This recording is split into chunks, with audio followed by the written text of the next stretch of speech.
भेड़ें और भेड़िए। एक बार एक वन के पशुओं को ऐसा लगा कि वे सभ्यता के उस स्तर पर पहुंच गए हैं जहां उन्हें एक अच्छी शासन व्यवस्था अपनानी चाहिए, और एक मत से यह तय हो गया कि वन प्रदेश में प्रजातंत्र की स्थापना हो। शीघ्र ही एक समिति बैठी, शीघ्र ही एक विधान बन गया और शीघ्र ही एक पंचायत के निर्माण की घोषणा हो गई, जिसमें वन के तमाम पशुओं के द्वारा निर्वाचित प्रतिनिधि हों और जो वन प्रदेश के लिए कानून बनाएं और शासन करें। पशु समाज में इस क्रांतिकारी परिवर्तन से हर्ष की लहर दौड़ गई कि सुख, समृद्धि और सुरक्षा का स्वर्ण युग अब आया, और वह आया। जिस वन प्रदेश में हमारी कहानी ने चरण धरे हैं उसमें भेड़ें बहुत थी, निहायत नेक, ईमानदार, कोमल, विनयी, दयालु, निर्दोष पशु जो घास तक को फूंक फूंक कर खाता है। भेड़ों ने सोचा कि अब हमारा भय दूर हो जाएगा। हम अपने प्रतिनिधियों से कानून बनवाएंगे कि कोई जीवधारी किसी को ना सताए, ना मारे, सब जिएं और जीने दें। शांति, स्नेह, बंधुत्व और सहयोग पर समाज आधारित हो। और उधर भेड़ियों ने सोचा कि अब हमारा संकट काल आया। भेड़ों की संख्या इतनी अधिक है कि पंचायत में उनका ही बहुमत होगा, और अगर उन्होंने कानून बना दिया कि कोई पशु किसी को ना मारे तो हम खाएंगे क्या? क्या हमें घास चबाना सीखना पड़ेगा? ज्यों-ज्यों चुनाव समीप आता, भेड़ों का उल्लास बढ़ता जाता। एक दिन बूढ़े सियार ने भेड़िए से कहा, मालिक, आजकल आप बड़े उदास रहते हो। हर भेड़िए के आसपास 2-4 सियार रहते हैं। जब भेड़िया अपना शिकार खा लेता है तब ये सियार हड्डियों में लगे मांस को कुतर खाते हैं और हड्डियां चूसते रहते हैं। ये भेड़िए के आसपास दुम हिलाते चलते हैं, उसकी सेवा करते हैं और मौके बेमौके हुआ हुआ चिल्लाकर उसकी जय बोलते हैं। तो बूढ़े सियार ने बड़ी गंभीरता से पूछा, महाराज, आपके मुखचंद्र पर चिंता के मेघ क्यों छाए हैं? वह सियार कुछ कविता भी करना जानता होगा, या शायद दूसरे की उक्ति को अपनी बनाकर कहता हो। खैर, भेड़िए ने कहा, तुझे क्या मालूम नहीं है कि वन प्रदेश में नई सरकार बनने वाली है? हमारा राज तो अब चला।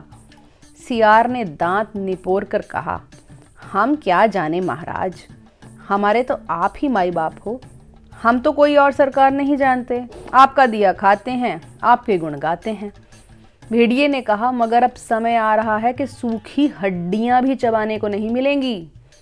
सियार सब जानता था, मगर जानकर भी ना जानने का नाट्य करना ना आता तो सियार शेर ना हो गया होता। आखिर भेड़िए ने वन प्रदेश के पंचायत के चुनाव की बात बूढ़े सियार को समझाई और बड़े गिरे मन से कहा, चुनाव अब पास आता जा रहा है, अब यहाँ से भागने के सिवा कोई चारा नहीं है, पर जाएं भी तो कहाँ?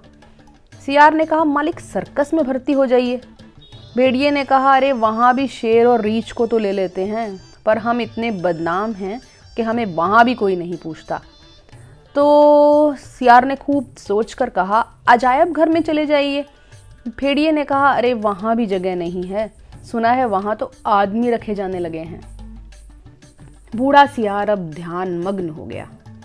उसने एक आंख बंद की, नीचे के होंठ को ऊपर के दांत से दबाया और एक टक आकाश की तरफ देखने लगा, जैसे विश्वात्मा से कनेक्शन जोड़ रहा हो। फिर बोला, बस सब समझ में आ गया।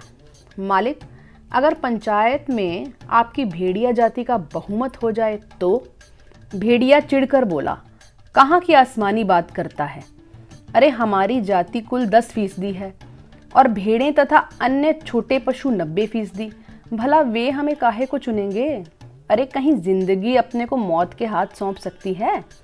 मगर हाँ, ऐसा हो सकता तो क्या बात थी। बूढ़ा सियार बोला, आप खिन्न मत होइए सरकार, एक दिन का समय दीजिए, कल तक कोई योजना बन ही जाएगी। मगर एक बात है, आपको मेरे कहे अनुसार कार्य करना पड़ेगा। मुसीबत में फंसे भेड़िए ने आखिर सियार को अपना गुरु माना और आज्ञा पालन की शपथ ली। दूसरे दिन बूढ़ा सियार अपने साथ 3 सियारों को लेकर आया। उनमें से उसने एक को पीले रंग में रंग दिया था, दूसरे को नीले में और तीसरे को हरे में। भेड़िए ने देखा और पूछा, अरे ये कौन है?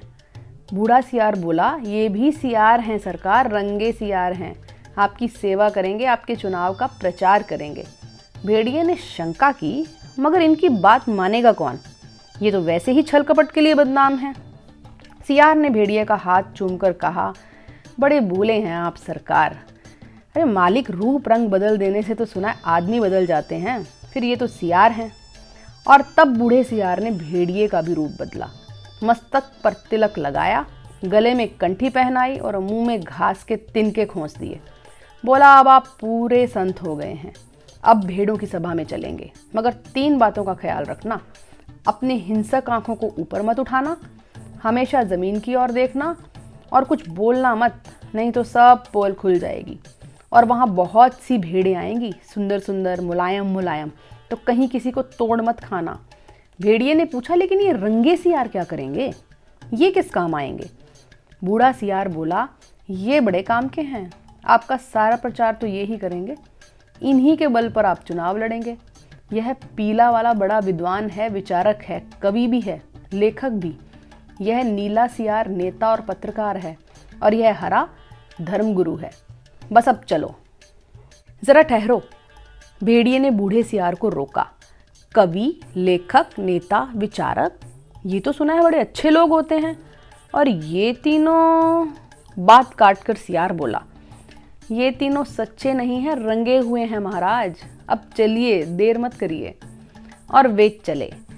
आगे बूढ़ा सियार था, उसके पीछे रंगे सियारों के बीच भेड़िया चल रहा था, मस्तक पर तिलक, गले में कंठी, मुख में घास के तिनके। धीरे धीरे चल रहा था, अत्यंत गंभीरता पूर्वक, सिर झुकाए, विनय की मूर्ति। उधर एक स्थान पर सहस्रों भेड़ें इकट्ठी हो गई थी, उस संत के दर्शन के लिए जिसकी चर्चा बूढ़े सियार ने फैला रखी थी। चारों सियार भेड़िए की जय बोलते हुए भेड़ों के झुंड के पास आए। बूढ़े सियार ने एक बार जोर से संत भेड़िए की जय बोली। भेड़ों में पहले से ही यहाँ वहाँ बैठे सियारों ने भी जय ध्वनि की। भेड़ों ने देखा तो बोली, अरे भागो, यह तो भेड़िया है। तुरंत बूढ़े सियार ने उन्हें रोककर कहा, भाइयों और बहनों, अब भय मत करो, भेड़िया राजा संत हो गए हैं, उन्होंने हिंसा बिल्कुल छोड़ दी है, उनका हृदय परिवर्तन हो गया है। वे आज 7 दिनों से घास खा रहे हैं, रात दिन भगवान के भजन और परोपकार में लगे रहते हैं। उन्होंने अपना जीवन जीव मात्र की सेवा के लिए अर्पित कर दिया है। अब वे किसी का दिल नहीं दुखाते, किसी का रोम तक नहीं छूते। भेड़ों से उन्हें विशेष प्रेम है। इस जाति ने जो कष्ट सहे हैं, उनकी याद करके अभी भी भेड़िया संत की आंखों में आंसू आ जाते हैं। उनकी अपनी भेड़िया जाति ने जो अत्याचार आप पर किए हैं, उनके कारण भेड़िया संत का माथा लज्जा से जो झुका है, सो झुका ही हुआ है। परंतु अब वे शेष जीवन आपकी सेवा में लगाकर तमाम पापों का प्रायश्चित करेंगे। आज सवेरे की ही बात है, एक मासूम भेड़ के बच्चे के पाँव में कांटा लग गया, तो भेड़िया संत ने उसे अपने दांतों से निकाला, दांतों से। पर जब वह बेचारा बच्चा कष्ट से चल बसा, तो भेड़िया संत ने सम्मान पूर्वक उसकी अंत्येष्टि क्रिया की। उनके घर के पास जो हड्डियों का ढेर लगा है, उसके दान की घोषणा उन्होंने आज ही सवेरे की है। अब तो वे सर्वस्व त्याग चुके हैं, अब आप उनसे भय मत करो, उन्हें अपना भाई समझो। बोलो सब मिलकर संत भेड़िया जी की जय। भेड़िया जी अभी तक उसी तरह गर्दन डाले विनय की मूर्ति बने बैठे थे। बीच में कभी कभी सामने की ओर इकट्ठी भेड़ों को देख लेते और टपकती हुई लार को गटक जाते। बूढ़ा सियार फिर बोला, भाइयों और बहनों, मैं भेड़िया संत से अपने मुखारबिंद से आपको प्रेम और दया का संदेश देने की प्रार्थना करता, पर प्रेमवश उनका हृदय भर आया है। वे गदगद हो गए हैं और भाव अतिरेक से उनका कंठ अवरुद्ध हो गया है, वे बोल नहीं सकते। अब आप इन 3 रंगीन प्राणियों को देखिए, आप इन्हें ना पहचान पाए होंगे। पहचाने भी कैसे? ये इस लोक के जीव तो है नहीं, ये तो स्वर्ग के देवता हैं, जो हमें सदुपदेश देने के लिए पृथ्वी पर उतरते हैं। ये पीले विचारक हैं, कवि हैं, लेखक हैं, नीले नेता हैं और स्वर्ग के पत्रकार हैं, और हरे वाले धर्मगुरु हैं। अब कविराज आपको स्वर्ग संगीत सुनाएंगे। हाँ कवि जी। पीले सियार को हुआ हुआ के सिवा कुछ और तो आता नहीं था। हुआ हुआ चिल्ला दिया, शेष सियार भी हुआ हुआ बोल पड़े। बूढ़े सियार ने आंख के इशारे से शेष सियारों को मना किया और चतुराई से बात को यूं कहकर संभाला, कुछ समझे आप लोग? कैसे समझ सकते हैं? अरे कवि की बात सबकी समझ में आ जाए तो कवि काहे का। उनकी कविता में से शाश्वत के स्वर फूट रहे हैं। वे कह रहे हैं कि जैसे स्वर्ग में परमात्मा वैसे ही पृथ्वी पर भेड़िया। हे भेड़िया जी, हे महान, आप सर्वत्र व्याप्त हैं, सर्वशक्तिमान हैं। प्रातःकाल संध्या आपके मस्तक पर तिलक करती है, सांझ को उषा आपका मुख चूमती है, पवन आपकी अग्नि पर पंखा करती है और रात्रि को आपकी ही ज्योति लक्ष लक्ष खंड होकर आकाश में तारे बनकर चमकती है। हे विराट, आपके चरणों में इस शूद्र का प्रणाम है। फिर नीले सियार ने कहा, निर्बलों की रक्षा बलवान ही कर सकते हैं। भेड़ें कोमल हैं, निर्बल हैं, अपनी रक्षा नहीं कर सकती। भेड़िया बलवान है, इसलिए उसके हाथ में अपने हितों को छोड़ निश्चिंत हो जाओ, वह भी तुम्हारा भाई है। आप एक ही जाति के हो, तुम भेड़, वह भेड़िया, कितना कम अंतर है। और बेचारा भेड़िया व्यर्थ ही बदनाम कर दिया गया है कि वह भेड़ों को खाता है। अरे खाते और हैं, हड्डी उनके द्वार पर फेंक जाते हैं, ये व्यर्थ बदनाम होते हैं। तुम लोग तो पंचायत में बोल भी नहीं पाओगे, भेड़िया बलवान है, यदि तुम पर कोई अन्याय होगा तो डट कर लड़ेगा। इसलिए अपनी हित रक्षा के लिए भेड़ियों को चुनकर पंचायत में भेजो। बोलो सब भेड़िया की जय।